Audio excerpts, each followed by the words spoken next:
So here we are again, cracking down a even shark's knee water. It's a great drop. This is the third time we're doing this, and we're doing a double couples brew day. So when I say double couples brew day, we've actually got me and Ryan doing a double drop of this amazing beer in the Guten and in the Brewzilla side by side.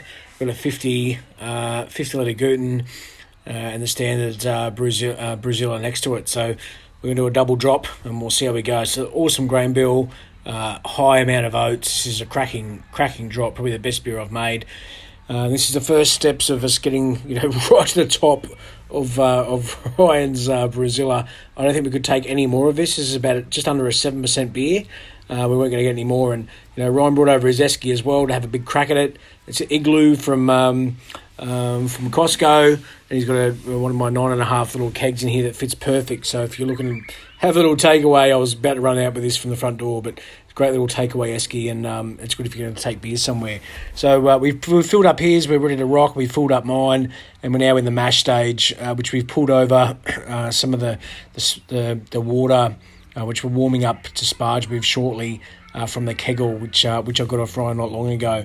So we're probably jumping in the mash now. So we put some phosphoric acid into in before when we do the water treatment. When we do the water treatments, and also got that down to about 5.3 as a pH level. This is Ryan taking some of the mash temps on the refractometer, which is awesome bit of tool.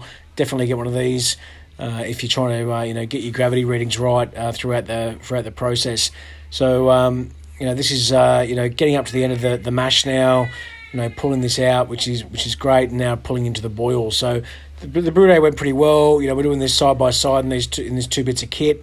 I've got a little bit more in mine than Ryan has in his, and we ended up at the end of this with a little bit more than what we anticipated, which is good. So we got a little bit more out of it. But this is the last beer we made. This is a super oaty New England IPA with some lactose in there, which is exactly what we're making today. There's a big ranking on this beer. Everyone loves it. It's probably the best beer we've made. It's an absolute cracker. So if you haven't had a go at this, give it a go. So big grain bill out of both. What was funny when we looked down the malt pipe of my beer, there was a spider in there. So we're going to call this the spider IPA. I think we're going to call it when we finish it. And this is us straining this both off. At the end there when we're about to bring this up to the boil. So. This is both the Brewzilla and the Guten side by side, bring it up to the boil. It's Legend up from Queensland, Mates Rates Homebrew Supplies. 500 grams of hops. For about $35. It'll deliver anywhere in Australia. So go and get into that. He's an absolute cheap supplier. This is Ryan. He brought over some of these bladders we've seen from Kegland, and we're going to give some of these a crack. I've been cubing, but. As you can see from the cube here, and I did cube today, but Ryan's got some of these bladders that we got from Kegland, and we was a bit of a rush at the end there. We had 4 hours into a brew day, but we're still basically adding all of our hops at flame out or adding them into the cube. This is Ryan putting them all into the bladder that you can get from Kegland. I think it's about $12 for about 10. They're a little bit awkward, I thought, at the beginning, but after today, that dispelled any of the issues of using a bladder to fill up any of your wort. So what we used was one of these little clamps that I've got, which are awesome. They're from Bunnings. They're about $3. We put that clamp on the end of the bladder hose, and we just put that clamp in the nozzle of this little fermenter that Ryan had, and this was perfect. It filled it up to 20 litres without any dramas. This is boiling hot wort. It was pretty simple to do.